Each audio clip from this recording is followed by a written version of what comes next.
The cold was a constant companion, a wolf of its own that gnawed at the marrow of her bones. Alara knelt on the frozen flagstones of the great hall, her fingers raw and bleeding as she scrubbed. Splinters of ice clung to the rough wool of her tunic, a garment so thin it offered insult rather than warmth. Around her, the Blackwood pack bustled with preparations, their laughter sharp and cruel as the winter wind that howled outside the high stone walls. They were preparing for the tribute. Once every decade, the Alpha King, a figure of myth and terror, summoned the alphas of the northern packs to his glacial fortress. They brought him gifts, pledges of fealty, and their strongest, most promising warriors to serve in his royal guard. It was the highest honor a wolf could achieve. For Ilara, it was just another day of cold and pain. "Look at it," Lyra sneered, her voice dripping with contempt.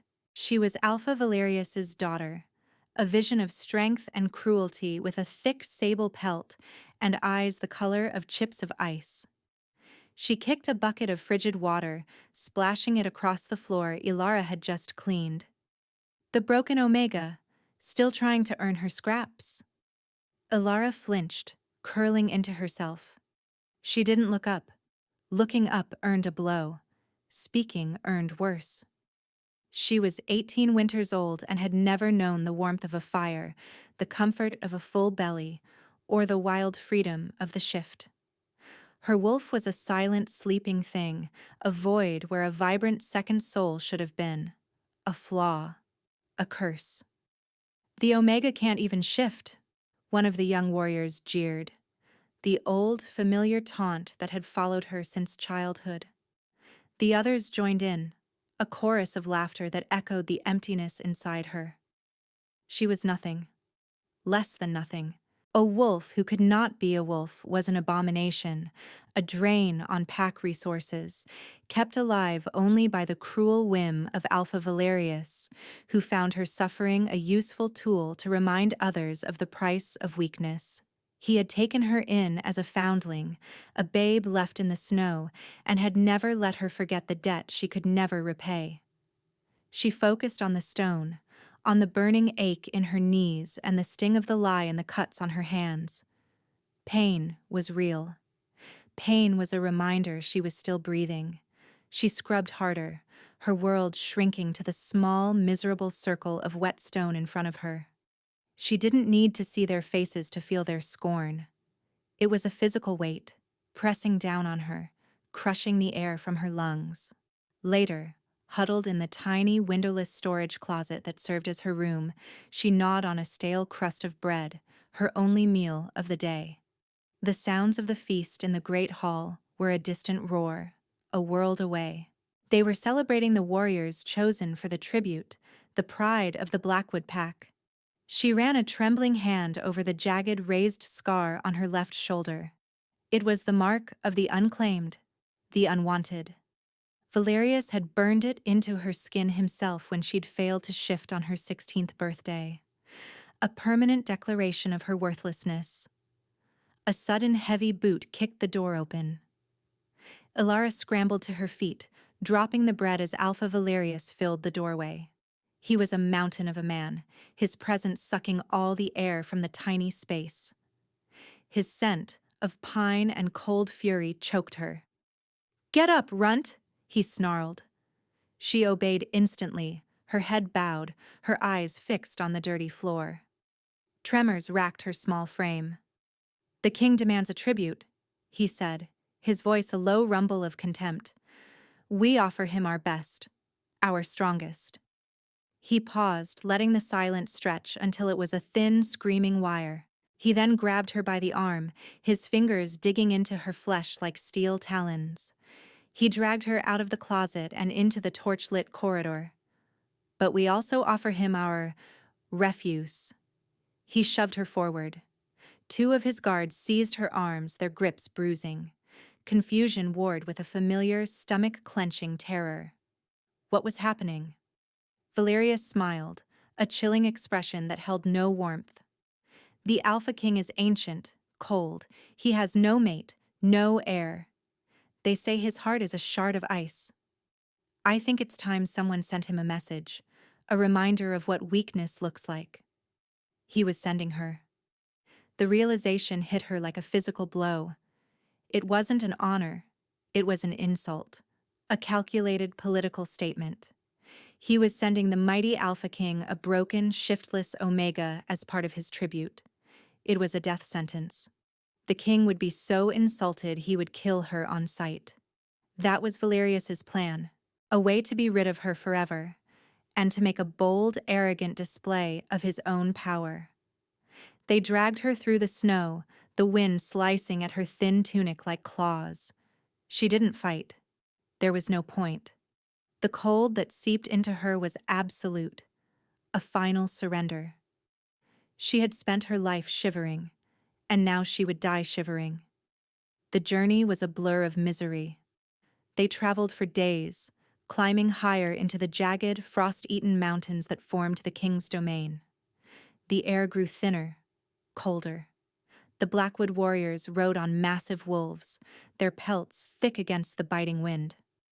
Alara was forced to walk, stumbling through snowdrifts that came up to her waist. By the time they saw the impossible silhouette of the king's fortress, a structure that seemed carved from a living glacier, she was barely conscious. Her feet were numb, her lips blue. The world was a haze of white pain. They threw her onto the ice-slicked stones of the outer courtyard and left her there. The great gates boomed shut behind them, a sound of finality. She lay in a heap, a small, discarded thing in the vast, silent expanse of white. Snow began to fall, soft and merciless, blanketing her in a shroud. This was it. The end. She closed her eyes, a strange sense of peace settling over her. The cold was no longer a gnawing wolf. It was a gentle embrace, a quiet lullaby. The pain faded. The shivering stopped. There was only a deep, profound stillness. She was falling into a silent, white dream. A scent cut through the haze. It was unlike anything she had ever known. Not pine or fir or wood smoke. It smelled of winter itself, of ancient stone and the deep, clean cold of the stars. It was a scent of immense power and of an even deeper loneliness. Something blocked the falling snow. A shadow fell over her. With the last of her strength, she forced her eyelids to flutter open. He stood over her, a figure so immense he seemed to blot out the sky. He was draped in black furs that drank the pale light, his shoulders broad enough to carry the weight of the mountains themselves. Silver hair, the color of moonlight on ice, was pulled back from a face that was all harsh, beautiful angles. It was a face carved by centuries of brutal command, a face that had forgotten how to smile. But it was his eyes that held her. They were the color of a frozen sky, a pale, piercing blue that seemed to see right through her skin, through her bones, to the flickering, terrified ember of her soul. This was him, the Alpha King. Kale. He knelt, moving with a predator's silent grace that defied his size. A massive, gloved hand reached for her, and she flinched, expecting a blow, the killing strike Valerius had intended. But his touch was not what she expected. He brushed the snow from her cheek, his gesture impossibly gentle. Through the thick leather of his glove, she felt it. A cold. Not the simple cold of the mountain air, but a profound, unnatural chill that radiated from him, a cold so deep it felt like it emanated from the very core of his being. It was a dead cold, a cold that had nothing to do with weather and everything to do with a long, slow decay. His pale eyes narrowed, a flicker of something unreadable in their depths. Confusion? Disbelief? He looked from her face to the weeping, half-frozen warriors of the Blackwood pack, who were now kneeling in terror a respectful distance away. He hadn't even acknowledged them. His entire world had narrowed to the pathetic creature dying at his feet. His gaze returned to her. His voice, when he finally spoke, was not a roar of fury. It was a whisper, deep as thunder but soft as snowfall. It vibrated through the ice beneath her, through her very bones. Mine. The word was not a question. It was a statement of fact, a claiming. And then the world went black. She woke to warmth. It was the first thing she registered, a sensation so foreign it was shocking. A gentle, pervasive heat soaked into her skin, chasing the deep, aching chill from her limbs. She was lying on something impossibly soft, covered by layers of thick, heavy furs that smelled faintly of cedar and that strange, starlit cold that was his scent. A fire crackled in a vast stone hearth across the room, its flames casting dancing shadows on walls of dark, polished wood. The room was immense, larger than the entire Blackwood Great Hall, but it felt quiet, safe. She pushed herself up slowly, her body screaming in protest. Every muscle ached. Her head swam. She was wearing a simple linen shift, clean and soft against her skin. Someone had tended to her. Her feet, which she'd been sure were lost to frostbite, were wrapped in clean bandages. Where was she? The door opened with a soft click. The Alpha King entered. He moved with the same silent grace, his presence filling the room without a single sound. He had shed his heavy outer furs and wore a simple black tunic and trousers. It did nothing to diminish his power. If anything, it emphasized the sheer brutal strength of his frame. He carried a small wooden tray. On it was a steaming bowl and a cup. Alara froze, her heart hammering against her ribs like a trapped bird. This was a dream, a dying hallucination. Any moment she would wake up in the snow, or she would find herself facing his rage for the insult Valerius had delivered. He stopped beside the bed. Those piercing ice-blue eyes watched her, unblinking. He didn't speak. He simply placed the tray on a small table beside her. The aroma of rich, savory broth filled the air, making her stomach clench with a hunger so sharp it was a physical pain. She stared at the food, then back at him. Why? Why was he doing this? Why wasn't she dead? Eat, he commanded. His voice was quiet, but it held the unshakable weight of absolute authority. It was not a voice you disobeyed. Her hands trembled as she reached for the bowl. She half expected him to snatch it away, to laugh at her presumption. He didn't. He just stood there, watching her, his expression a mask of cold neutrality. But his eyes were not neutral. They tracked her every movement, intense and focused, as if she were the most fascinating, most complex puzzle he had ever encountered. The soup was hot and rich, the most incredible thing she had ever tasted. It spread warmth through her, a life-giving tide pushing back the years of cold. She ate slowly at first, then with a desperate, ravenous hunger she couldn't hide. She drank the water from the cup, cool and clean. When she was finished, she looked up at him, her fear warring with a bewildering flicker of something else, gratitude. Why? She whispered, her voice a raw, unused thing. He didn't answer her question. Instead, he reached out, his bare hand moving toward her face. She flinched again, an ingrained, pathetic reflex. His hand stopped, hovering in the air between them for a long moment. Then, slowly, deliberately, he completed the motion, his fingers brushing a stray strand of hair from her forehead. His skin was cold, so cold. It was like being touched by marble, by a statue carved from a winter mountain. And yet, beneath the profound chill, his touch was impossibly gentle. It didn't hurt. It didn't demand or punish. It simply was. Valerius sent you as an insult, he stated, his voice flat. He was not asking. He already knew. A broken omega. Shiftless. The words, her lifelong shame, should have cut her to the bone. But coming from him, they were just observations. Facts. He said them without the sneering contempt she was used to.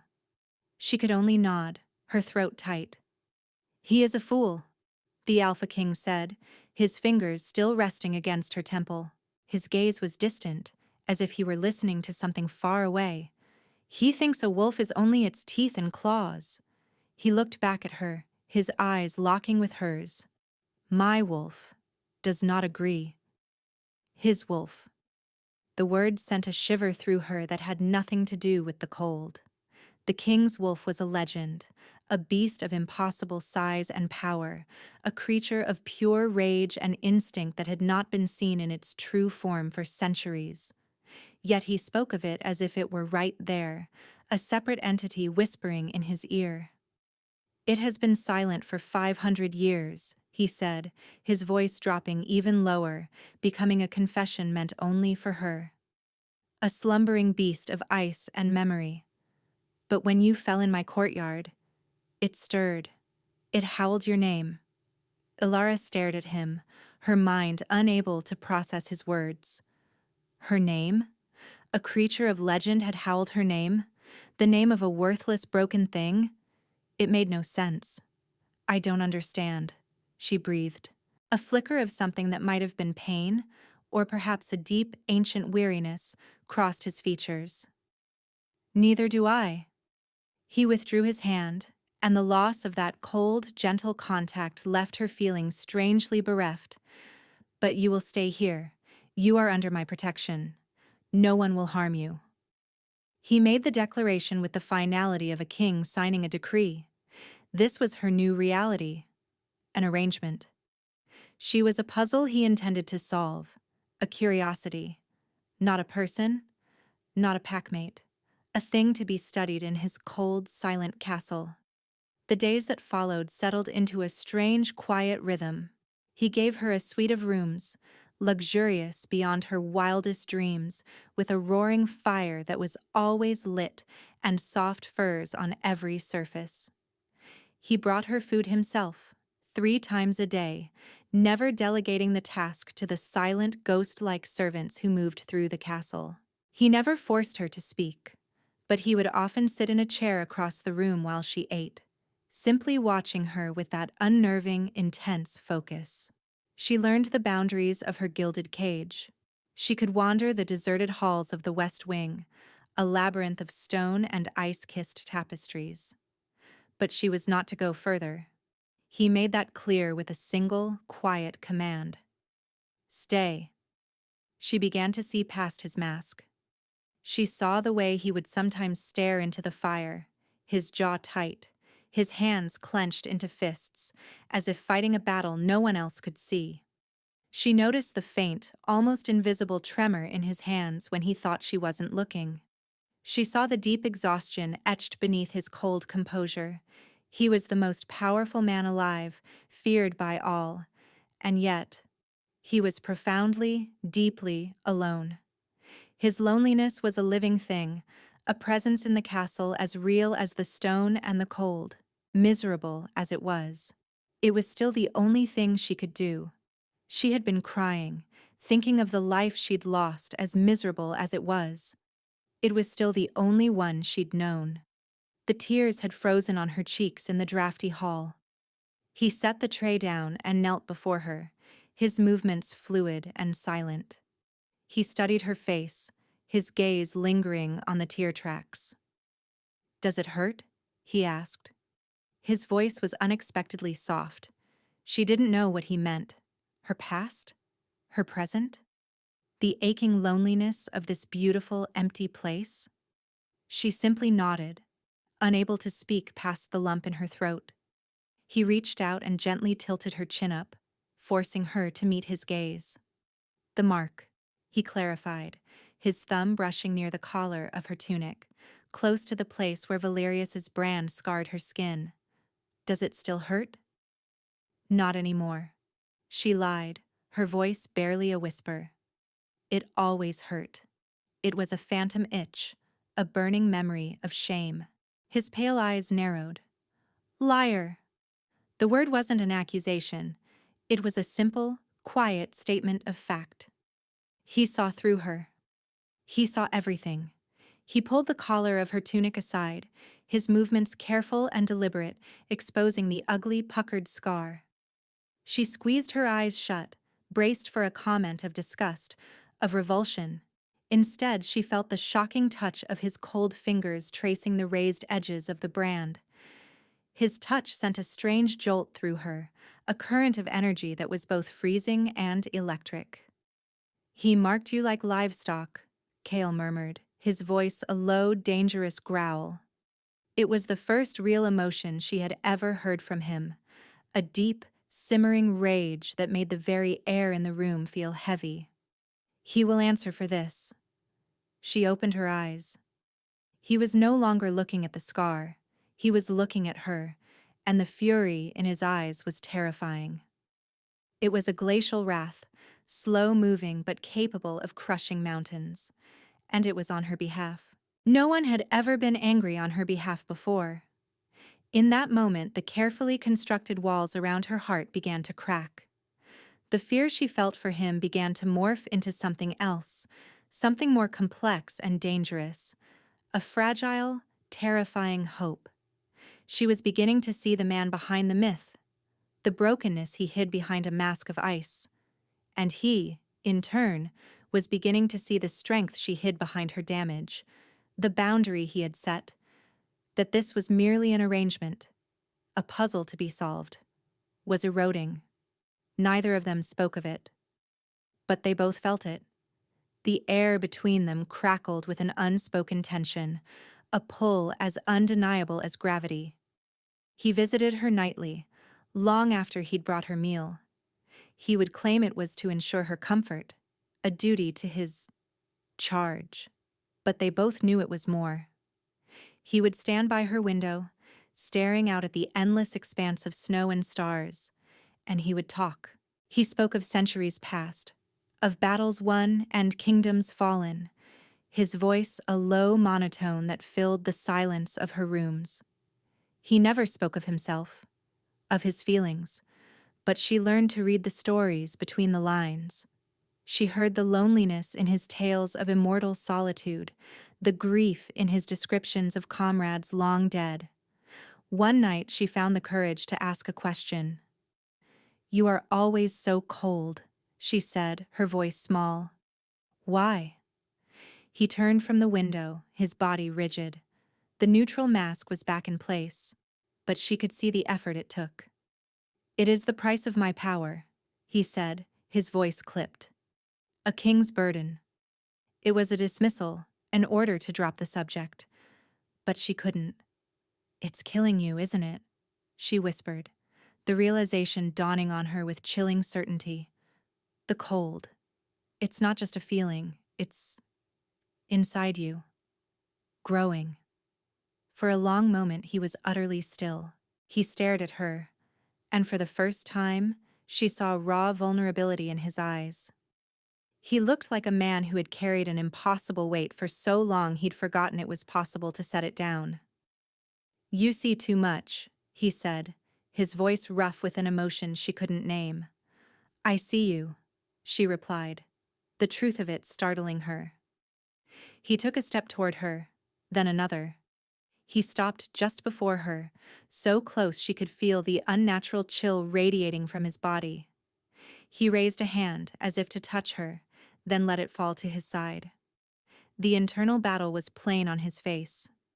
He was drawn to her, but something held him back. Something that terrified him. "This was a mistake," he breathed, turning away from her. "You should not be here." The words were a blade to her heart. After all this, the gentle care, the shared silence, the flicker of understanding, he was pushing her away. The old, familiar worthlessness washed over her. Of course. How could she, a broken thing, be anything but a mistake to a king? Before he could leave, a commotion echoed from the main halls of the fortress. Shouts, the clang of steel. It was the first disruption to the tomb-like silence of the castle she had ever heard.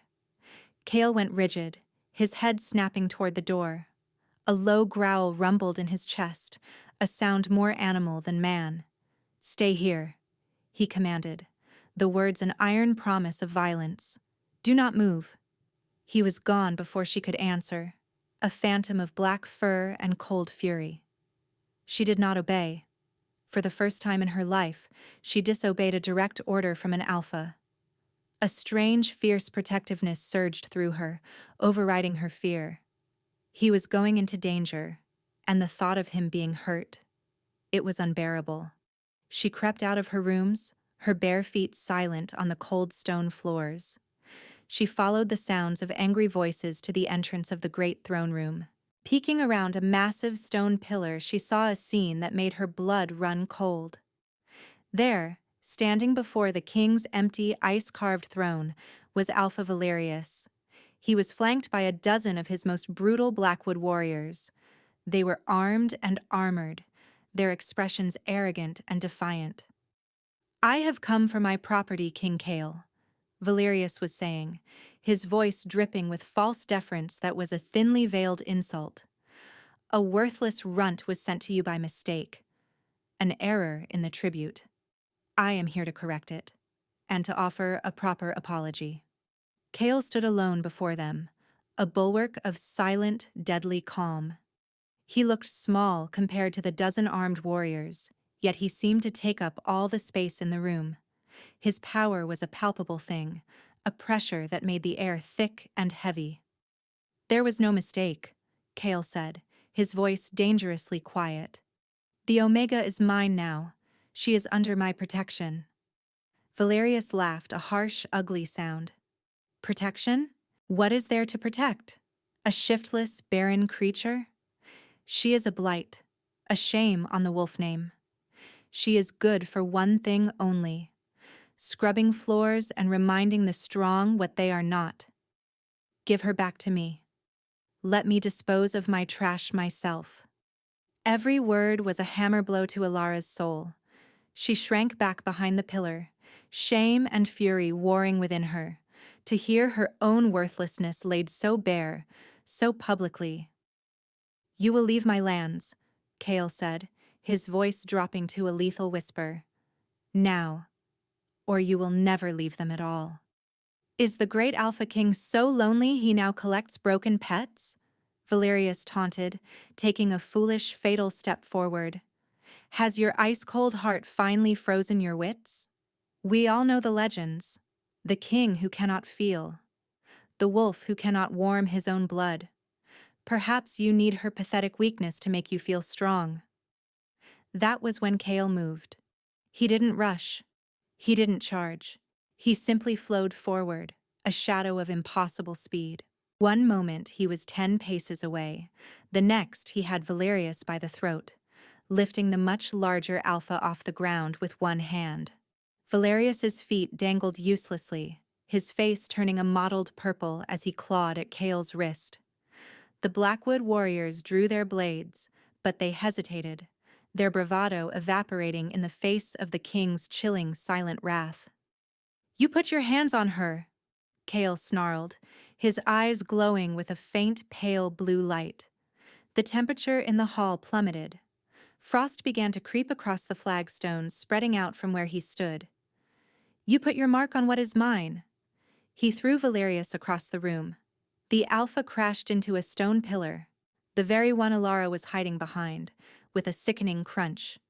He slumped to the ground, groaning, a broken mess. Alara cried out, a small, involuntary sound of shock. Every head in the room snapped toward her.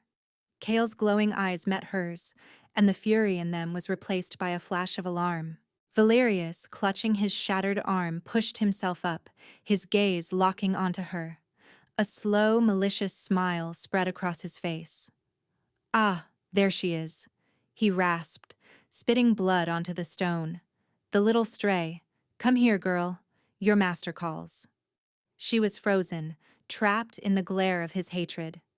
The old fear, the deep, bone-bred terror of him, paralyzed her. "She does not answer to you anymore," Kale said, his voice like the grinding of glaciers. He took a step toward her, placing himself between her and Valerius. "Then I will take her!" Valerius roared, his pride overriding his pain. He lunged, not at Kale, but at her. He was surprisingly fast for an injured man. Kale moved to intercept him, but the other warriors, finally spurred to action, swarmed him.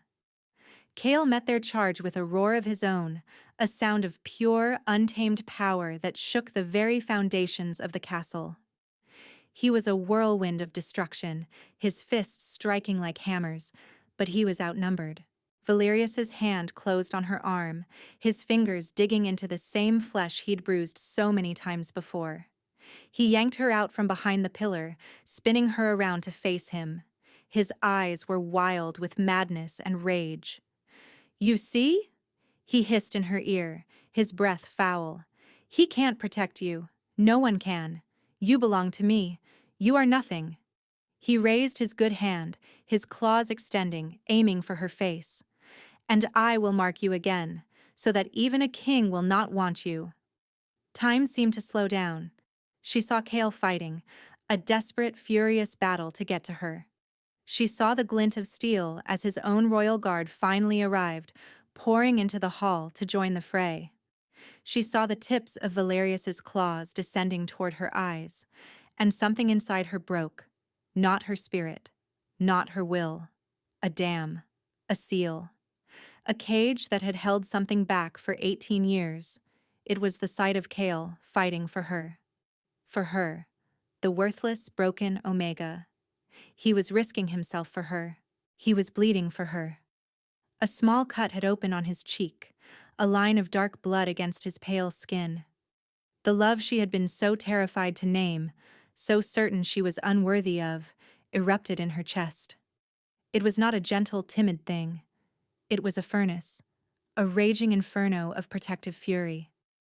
No, the word was not spoken. It was a feeling, a reality. "You will not touch him. You will not touch me." A wave of heat exploded from her. It was not the gentle warmth of a hearth fire. It was the searing, absolute heat of a star. Valerius screamed, snatching his hand back as if he'd plunged it into lava. His skin was blistered and red. The air around Alara shimmered, distorting with the intensity of the heat. Everyone in the hall froze. The fighting stopped. Blackwood warriors and royal guards alike stared, their mouths agape. Alara stood in the center of it all, her head held high for the first time in her life. She was no longer shivering. A fiery golden light pulsed beneath her skin. Her eyes, once a timid brown, now burned with the light of molten gold. She felt powerful, whole. The silent, sleeping void inside her was not empty. It had been full of fire. What are you?" Valerius stammered, scrambling backward away from her, his face a mask of terror and disbelief. She didn't answer him. Her gaze was fixed on Kale.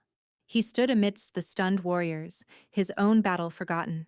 He stared at her, not with fear, but with a look of profound, earth-shattering awe. The cut on his cheek had stopped bleeding. He looked at her, and for the first time, a slow, real smile touched his lips. It was like watching a sunrise after 1,000 years of night. "I knew it," he breathed, the words a reverent whisper. "My wolf knew." The moment was shattered as Valerius, driven by a final, desperate act of spite, lunged again. But this time, Kale was ready.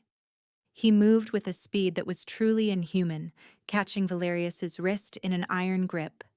But something was wrong. Kale faltered. He grunted in pain, his face contorting.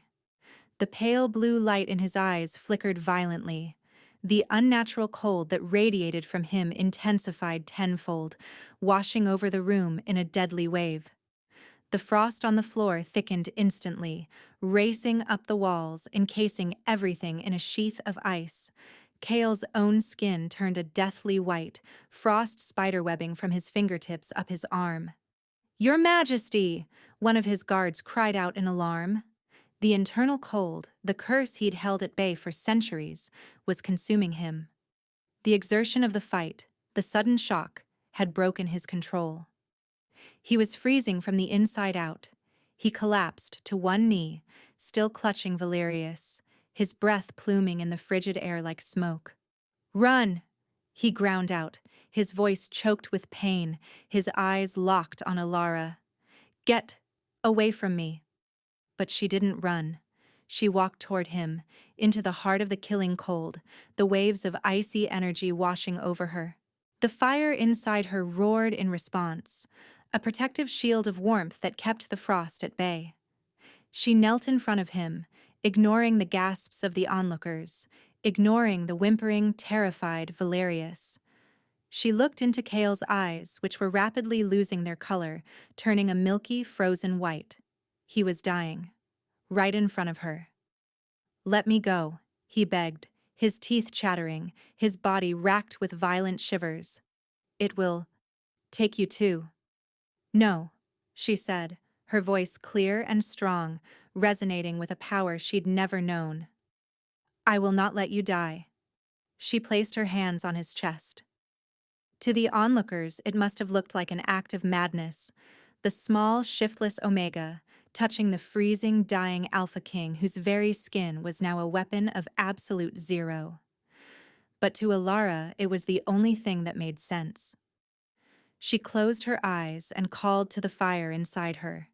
She didn't command it. She asked. She pleaded.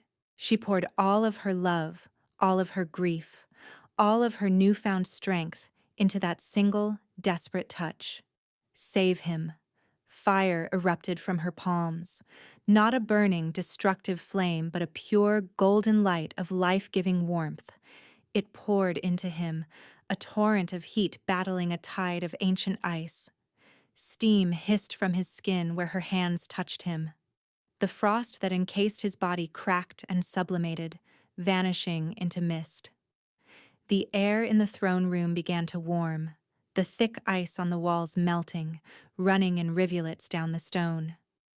Kale gasped, a great shuddering breath, as the warmth hit the frozen core of his being.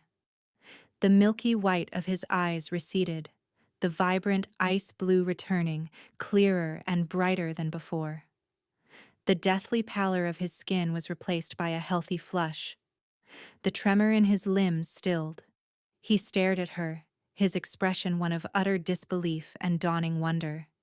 He could feel it, the cold, the gnawing, endless winter that had lived inside him for 500 years, was gone.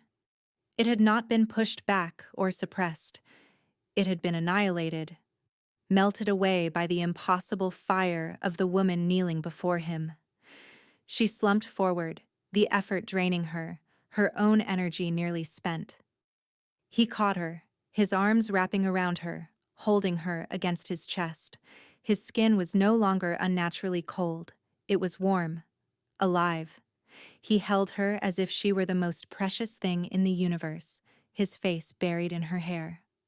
"Ilara," he murmured, his voice thick with emotion. He said her name not as a king, but as a man who had been given back his soul. The royal guard, recovering from their shock, surrounded the broken and terrified Valerius, hauling him to his feet. Kyle looked up, his eyes meeting the cowering alphas. The rage was gone, replaced by a cold, absolute finality. "You are stripped of your rank," he declared, his voice ringing with renewed power. "Your lands, your title, your name, they are forfeit. You will spend the rest of your miserable life in the deepest of my dungeons, where you will have nothing but the cold and dark to remind you of what you threw away." He didn't wait for a response. His attention was solely on the woman in his arms. He lifted her as if she weighed nothing, her head resting against his shoulder. "Does it hurt?" he whispered, his voice for her alone, echoing her own question back at her. She managed a weak smile, her eyes fluttering open to look at him. "Not anymore," she whispered back. And this time, it was the truth. He carried her back to her rooms, the entire court watching in stunned silence as their reborn king carried the broken Omega as if she were his queen. Weeks passed. Elara recovered her strength, and with it, a burgeoning control over the power that now sang in her veins. Kyle was a constant presence by her side. The change in him was profound. The cold, distant king was gone, replaced by a man who was attentive, warm, and fiercely protective. He smiled now, real smiles that reached his ice-blue eyes and made them sparkle. He touched her constantly, a hand on her back, fingers laced with hers, a gentle caress of her cheek, as if he needed the physical reassurance that she, and the warmth she had given him, were real. He told her the truth of his curse. His bloodline was ancient, his power immense, but it came at a cost. It generated a deep, internal cold that would, over centuries, freeze its host from the inside out, consuming their life force, their emotions, their very soul. He had been in the final stages, a man who had not felt true warmth or emotion in centuries, slowly being encased in a living tomb of his own power. "You didn't just save my life, Ilara," he told her one evening, as they sat before the fire in her chambers, her hand held securely in his. "You gave it back to me. I can feel again. I can feel the heat of the fire. I can feel this." He brought her hand to his lips and kissed her knuckles, his eyes never leaving hers. Her heart, which she had thought broken beyond repair, felt full to bursting. The self-doubt that had been her constant companion for 18 years was a fading whisper, drowned out by the truth of his devotion. She was not worthless. She was not a mistake.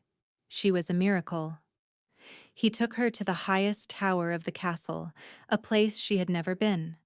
The roof was open to the elements, and the star-dusted sky felt close enough to touch.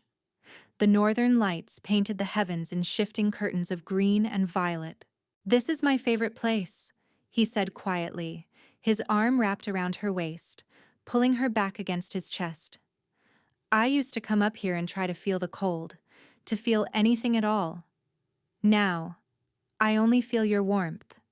She leaned back against him, content, a feeling so new it was breathtaking.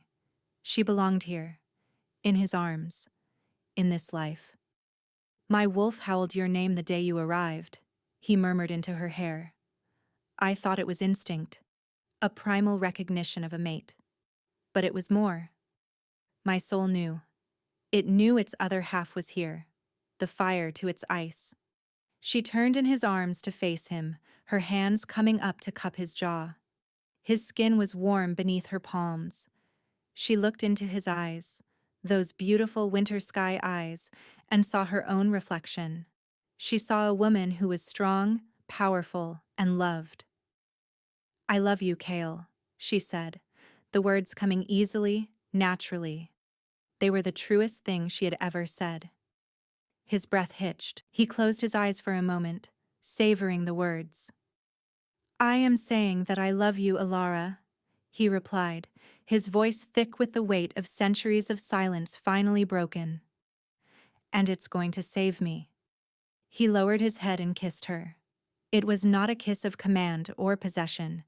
It was a kiss of reverence, of gratitude, of a love so profound it had waited lifetimes to be born.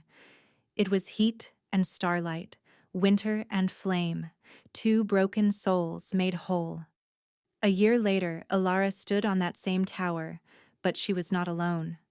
Kale stood beside her, his hand resting on her swollen belly. Below them, the capital city bustled with life, a city that had thawed under the rule of a warm and just king and his fiery, compassionate queen. Valerius was a forgotten memory in a cold dungeon. The Blackwood Pack had been absorbed, its people freed from his tyranny and given a new home.